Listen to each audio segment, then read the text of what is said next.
Hey, welcome back to another episode of the Paper Stack Podcast. My name is Rick Allen, and I have Brett Berkey, my esteemed colleague, co-founder, business dev, friend, buddy, and pal.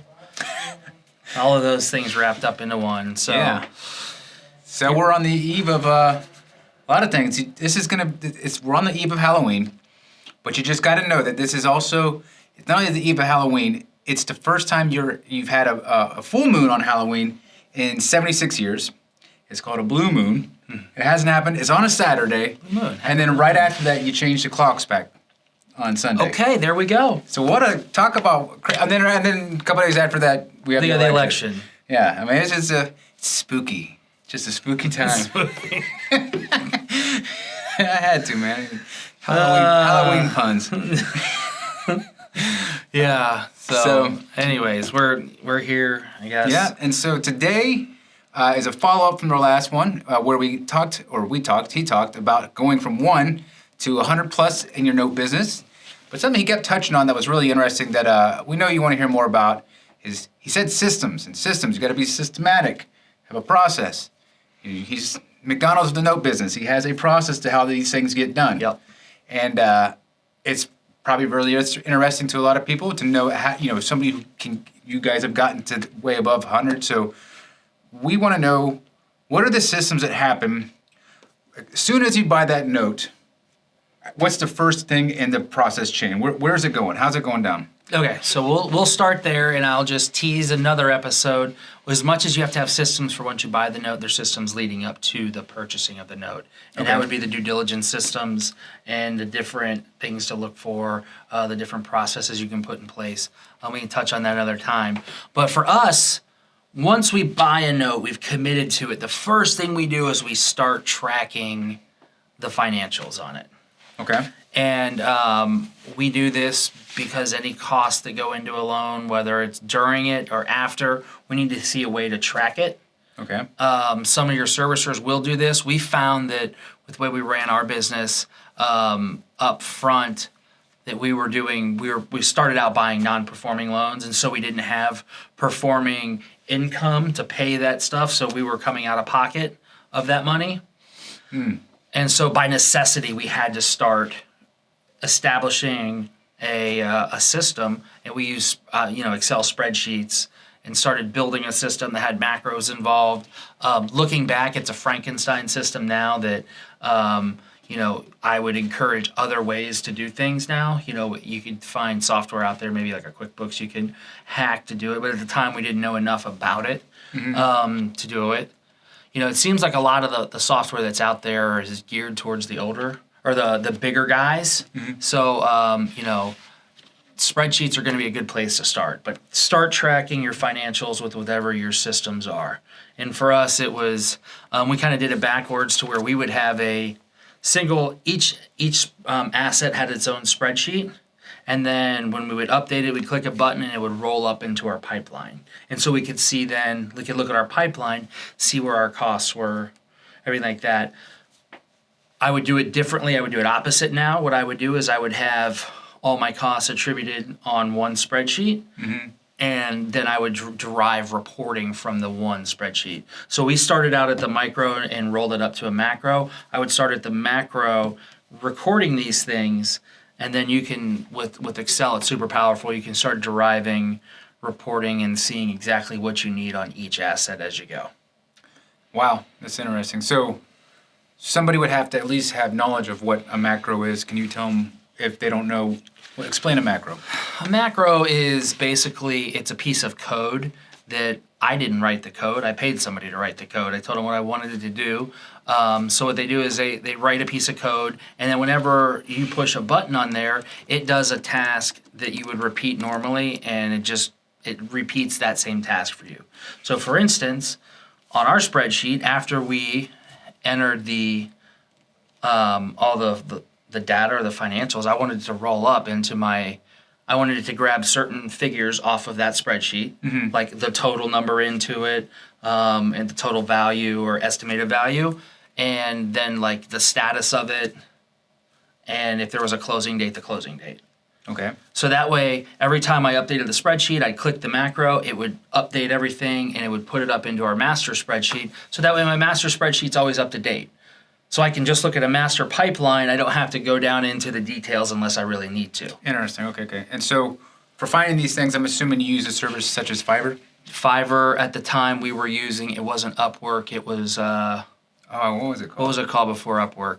I don't know. Not Elance. Man, that's... It's Upwork now. God, they only changed it like a little while I ago. know, but I can't think of anything else. But Anyways, it's an outsourcing service. So you could use Fiverr now. I use Fiverr weekly. You know, if I'm, we're doing a bunch of marketing and stuff like that, and downloading my leads and everything like that. I was like, look, I need these reformatted. And instead of me redoing it all the time, I pulled down my spreadsheet once. I gave it to somebody on Fiverr. I said, write me a macro that'll do this, this, this, this, and this. So now it saves me unbelievable amount of time, and it's super cheap. what are you talking, like $20? Mine was pretty extensive, so it was like, I paid extra, 75, but I paid $75 to have it delivered to me in 6 hours. So Yeah. So it was like, I was like, look, to me, I need this now because it was worth it. So Fiverr, if you don't know, is just a great site. Like for me right now, I've optimized a lot of our Google campaigns and stuff like that, and I got it to where I think it's humming along. But I'm like, what do I do now? Like I need to have something more. Right. So I'm about to buy an audit. I want to pay somebody to go into our account and basically say, just look at it and you tell me from an outside party what would you do? And they might say nothing, and then hopefully I just wasted my money. But I would imagine, no, you need somebody to validate and confirm. So yeah, yeah, and it's so worth for me, it's it. like it's like $70 to $100, and it's like, yeah, if I can cut my cost for each lead to I don't know. Well, for me, it was super valuable because, like, look, I can write some killer killer Excel formulas, and I can get some crazy stuff going. But I just don't know coding language, and I don't know what they're using there. So for me, having somebody write a macro, I mean, you can record macros with Excel by clicking record. They might you can record something. So if you're going to do the same task repetitively, you literally just say record my moves, and it'll record, and then you hit stop, and then you can name that macro. And you can create a shortcut to run it. That's pretty cool. It's super easy to do, and I have used that in the past. But for something like this, it's like, look, I need to change All kinds of stuff. Yeah. Okay, so let's see here. You got the macro. You're operating in a spreadsheet. Have you evolved from spreadsheets, or are you still in spreadsheet land? Is there another system that may be better? We're still in spreadsheet land. Really? Really, we're. So there's not anything out there, no specific, that's like... No, there has been some that came out, but it's just that everything. There was nothing. Was the whole enchilada? It wasn't everything we needed, and to a certain degree, like we're winding down our fund now. So I should say, yeah, we have evolved. Our MWM fund uses. That's all handled by Sudrania, our fund administrator. And so they do all the outreach. So, well, they do all that stuff. They have an accounting department, which is great because it's like, look, we can't be doing this. That was part of the things where when we made that decision that we were going with a fund, it was like, okay, there's not really a need for us to go in there and try to pay for a whole new accounting system when we're winding down one and we're moving into the MWM fund where we've got an entire accounting team. They handle all the money. We don't really even have to handle the money. We just tell them to send money certain places. Wow, because you have a fund, because you have to be regulated, you couldn't operate it in a spreadsheet because if you screwed one thing up, Dude, you'd be screwed. It would be a nightmare. It would be a nightmare. So Really? Okay. Yeah, we don't do that. So people that are listening aren't operating in a fund and aren't raising capital. Spreadsheets are not a bad place to start, and you can Yeah. do them super simple or you can do them super complex. If you're working with, or you can lean on your servicer. Your servicer will keep track of your expenses, going on in there Yeah. on each transaction. So that's how we chose to do it. So you just want the important thing is have a system for accounting for the financials. You have to do that. The next thing you want to do is you want to have a system for your borrower outreach, I think is an important system. And we had set up, we've had several different systems that we've gone through. One, when we were doing our own borrower outreach, it was like, look, we hit them with something in the mail, and then we hit them with a phone call. We've even used a tactic of sending like Amazon boxes. So everyone opens an Amazon box. That's pretty smart. So they open it. Have a system, know what you're trying to accomplish, and set up a system that will help you do that. So, for us, we moved over to when we buy an asset, we know that we can start reaching out day one, right? Because we use a non-for-profit HUD housing counselor. And so as soon as we would buy an asset, we would take it and we would hand it off to the non-for-profit HUD housing counselor.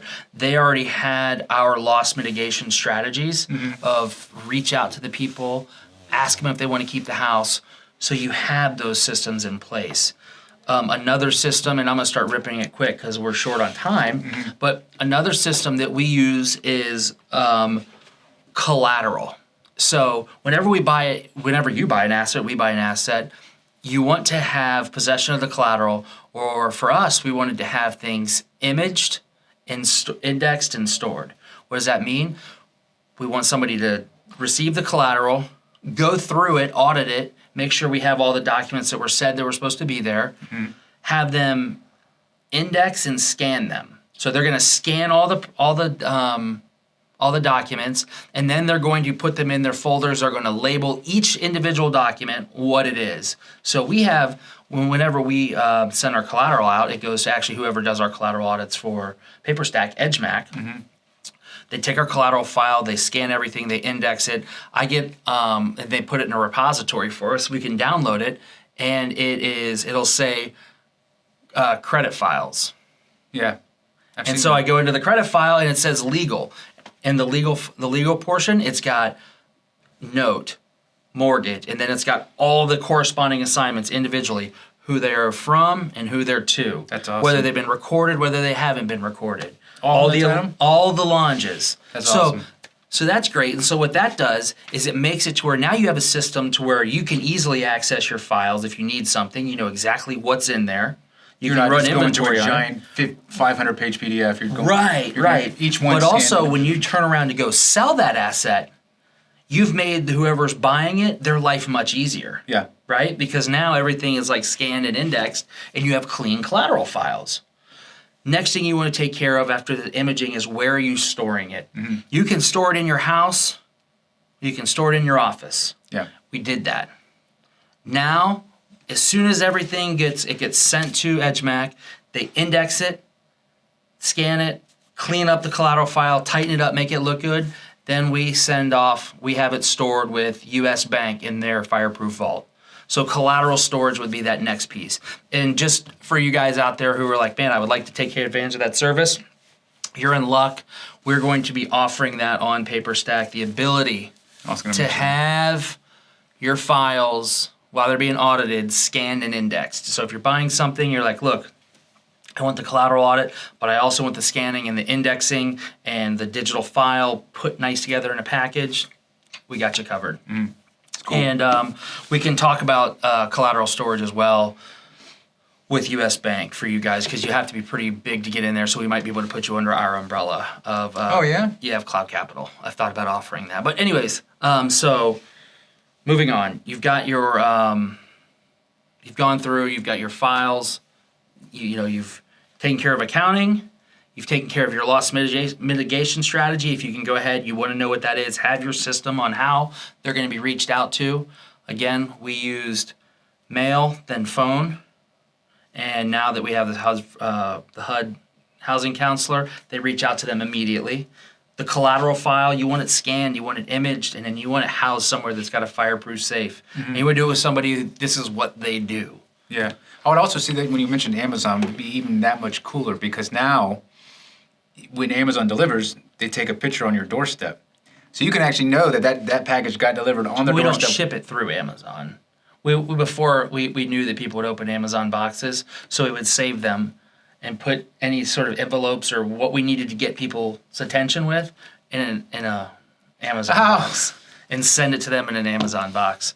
But if they do offer shipping, that's a great idea. They do. They have FBA. You can do fulfillment by Amazon and just buy your own product and send it out to somebody.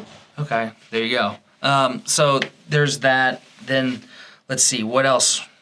I mean, you pretty much handled it. I mean, you went from accounting to lost med to document Yeah, storage. there's a lot more that you can cover. We can start talking about. We can do another one for next week, but start talking about what are your systems and processes for once you get a borrower to agree to modify a loan, or what's your systems and processes when you get a borrower to agree to a deed in lieu? Mm-hmm. What's the system and process you have in place if you have to take an asset back? What's your asset management systems and processes? These are all things that we couldn't cover in a 20-minute podcast. Mm-hmm.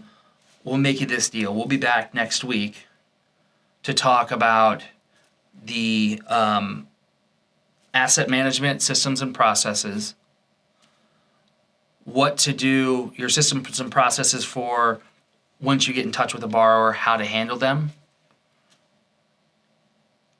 REO management is a huge one. Well, that might be a whole 30 minutes. On REO management may be its own thing, because that can make or break a fund. Yeah. It can sink your ship not managing REOs properly. Mm-hmm. Wow. I know from experience. So. Okay, right. Well, cool, man. I know you got to run. So. I got to roll, but we wanted to get something out for this Friday. Yeah. Hallows Eve. Yeah, so everyone out there have a wonderful Halloween tomorrow. Make sure you stay safe. The thing I get scared about is that it's Saturday, so people will be driving the streets, and they might not even be trick-or-treating, so they might just be acting stupid. So be safe out there. Put glowing bike things on your kids to have them walk around. Yep, I like that. So. Have their outfit glowing or something. It's a big deal. That's it, though. Talk to you guys soon. Bye. See ya.